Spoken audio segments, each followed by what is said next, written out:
राम रहीम और खूनी दरिंदे। Double secret and 001.2। राम रहीम।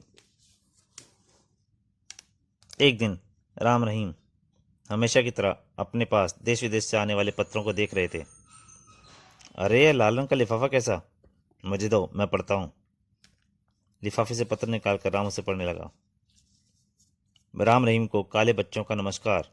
प्रिय भाइयों, हमें तुम्हारी सहायता की बहुत ज़रूरत है। काले द्वीप की गोरी सरकार हम पर भयंकर जुल्म कर रही है। गोरे सैनिक कालों की नस्ल को ख़त्म करने के लिए हम बच्चों को खून बहा रहे हैं। अगर यही हाल रहा तो काले द्वीप में काले बच्चों का नामो निशान खत्म हो जाएगा। तुम दोनों बहादुर हो, जाबाज हो। खतरों से खेलना तुम्हारी आदत है। अतः हमारी तुमसे प्रार्थना है कि तुम यहाँ आओ और हमारी रक्षा करो। किसी कारणवश हम अपना पता पत्र में नहीं लिख रहे हैं, लेकिन तुम्हारा यहाँ पहुँचने का हमें हमेशा इंतजार रहेगा। और तुम्हारे यहाँ पहुँचने पर खुद तुमसे संबंध स्थापित करेंगे। तुम्हारे भाई काले बच्चे। क्या इरादा है राम भैया? तुम इरादा पूछो, मेरा तो दिल चाह रहा है कि मुड़कर वहां पहुंच जाऊं। तो फिर तैयारी की जाए। हाँ, तुम सामान पैक करो, मैं लंदन के लिए सीट बुक कराता हूँ। और हाँ, सुपर सूट निकालना ना भूलना। इस मिशन पर हम वही पहनकर चलेंगे। ठीक है। उसी रात राम रहीम सुपर सूट पहनकर एयरपोर्ट पहुंच गए। उनके सुपर सूट की विशेषता यह थी कि देख करने में तो वह फैंसी सूट लगते थे, लेकिन उस सूट में आगे व सीने पर जो बटन लगे थे वे शक्तिशाली दस्ती बम थे। आस्तीन पर लगे बटन धुएं के बम थे। कॉलर और कंधे पर लगे बटन थे जो आग लगाने वाले विस्फोटक बम थे। एयरपोर्ट की इमारत के भीतर प्रविष्ट होकर राम रहीम ने अपना सामान चेक करवाया और लगभग 1 घंटे पश्चात वे जहाज पर बैठकर लंदन के लिए रवाना हो गए। लंदन से काले द्वीप पहुंचने के लिए कि उन्होंने एक पानी के जहाज को चुना। जहाज कई दिनों तक लंबा सफर करता हुआ काले द्वीप के बंदरगाह पर पहुंचा। जहाज से उतरकर जैसे ही वे आगे बढ़े, ओह, यहाँ तो बहुत ज़बरदस्त चेकिंग हो रही है। हाँ, लेकिन हमारी तलाशी में उन्हें सिर्फ साधारण चीज़ों और कपड़ों के अलावा कुछ नहीं मिलेगा। कुछ देर बाद उन दोनों का नंबर आया। खड़े खड़े मुंह क्या देख रहे हो? बैग का सामान बाहर निकालो। राम रहीम ने अपने अपने बैग उनके सामने खाली कर दिए। देख लीजिए श्रीमान, इसमें कोई आपत्तिजनक सामान नहीं है। तब सैनिकों ने अस्त्र वस्तुओं की तरह, इनकी जेब में भी कोई गलत वस्तु नहीं है सर। ठीक है, तुम लोग अपना सामान सिटो और जाओ। जी धन्यवाद। राम रहीम अपना अपना सामान बैगों में भरने लगे। अरे, यह इनके कोट के बटन के आकार इतने बड़े बड़े और इतने अधिक क्यों हैं? वे जैसे ही राम रहीम वहां से चलने को हुए, ठहरो, मैं तुम्हारे के कोट के बटनों को चेक करना चाहता हूँ। मारे गए कमबख्त को आगे संदेह हो ही गया। राम ने रहीम को आंखों ही आंखों में कोई इशारा किया और फिर जैसे ही वैसे एक अधिकारी उनके निकट पहुंचा, रहीम अटैक, धाड़, ओ नो। अगले पर रहीम भी हरकत में आ गया। लो, चेक करो हमारे बटन। धड़ाम, आह। और फिर इससे पहले कि सैनिक संभल पाते, राम रहीम ने सैनिकों से रिवॉल्वर छीनकर उन्हीं पर गोलियां बरसानी आरंभ कर दी। धाएं धाएं, आह, मर गया। बंदरगाह पर हंगामा मच गया। यात्रियों के साथ साथ सैनिक भी घबरा कर इधर उधर भागने लगे। भागो, भाग कहाँ रहे हो तुम लोग? पोजीशन लो और भून कर रख दो दोनों छोकरों को, एक अफसर ने तुरंत आदेश दिया। अपने ऑफिसर की आवाज़ सुनकर सैनिक संभले और उन्होंने पोजीशन लेकर उस तरफ फायरिंग करनी शुरू कर दी जिसे राम रहीम आड़ ले चुके थे। शाबाश बहादुरो, बचकर ना जाने पाए दोनों। हम रिवॉल्वर से इनका मुकाबला नहीं कर सकते, बटन बम इस्तेमाल करना पड़ेंगे। तो फिर देर किस बात की है? लो।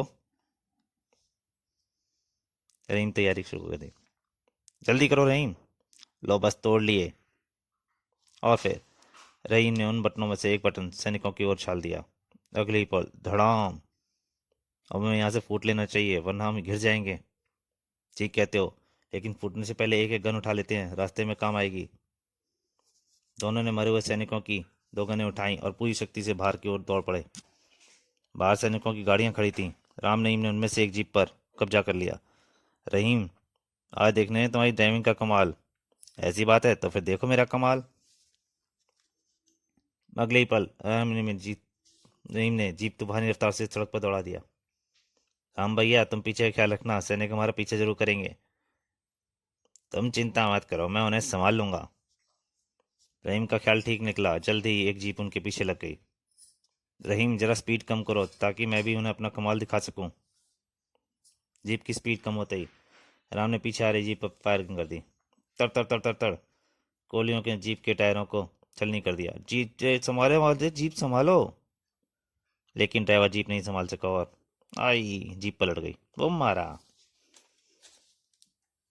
फिर लगभग 4 किलोमीटर की दूरी तय करने के बाद रहीम जीप रोका। क्यों?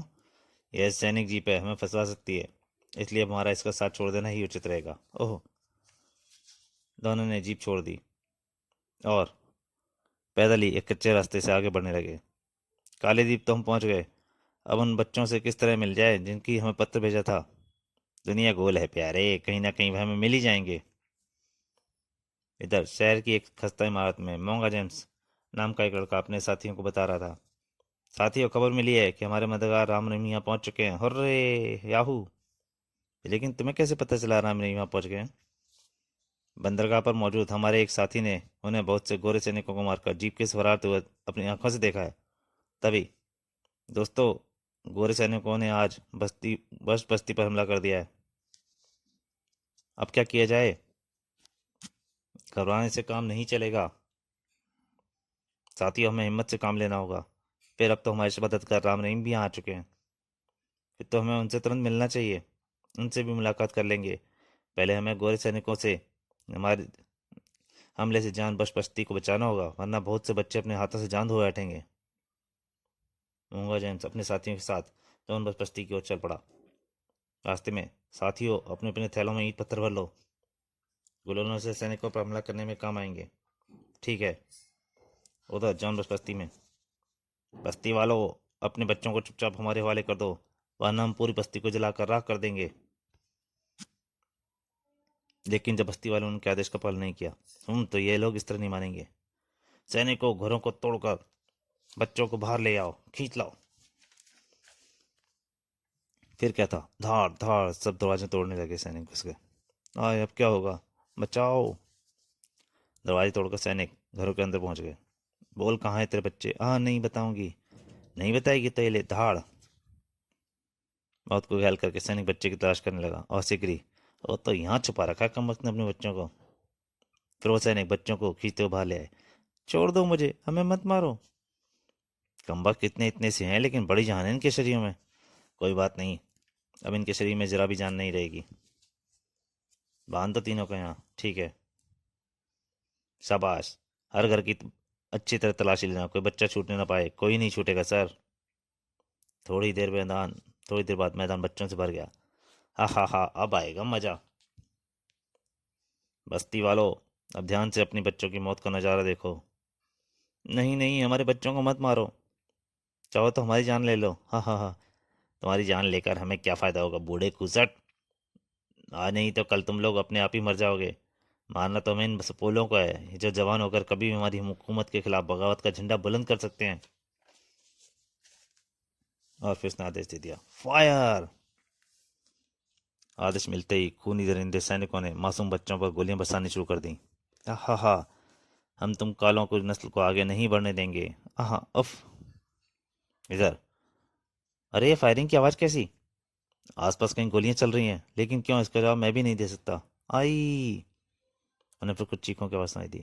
गोलियों के साथ साथ चीखें भी सुनाई दे रही हैं। राम भैया, लगता है आसपास कहीं कत्लेआम हो रहा है। हो सकता है, आओ चलकर देखते हैं। दोनों भागते हुए जॉन बस्ती के पास पहुंच गए। उफ, कितनी बेरहमी से मार रहे हैं सैनिक बच्चों को। रहीम, इन्हें इस कत्लेआम को रोकना होगा। जल्दी से अपनी गन संभाल लो। और फिर अब ये लोग किसी को बच्चे को नहीं मार पाएंगे। तड़ तड़ तड़ तड़ तड़। तो दोस्तों, राम रहीम खूनी दरिंदे, इस कॉमिक का पहला भाग यहीं तक। इसके अगले भाग में जल्दी आपके सामने हाजिर होऊंगा। तब तक के लिए नमस्कार।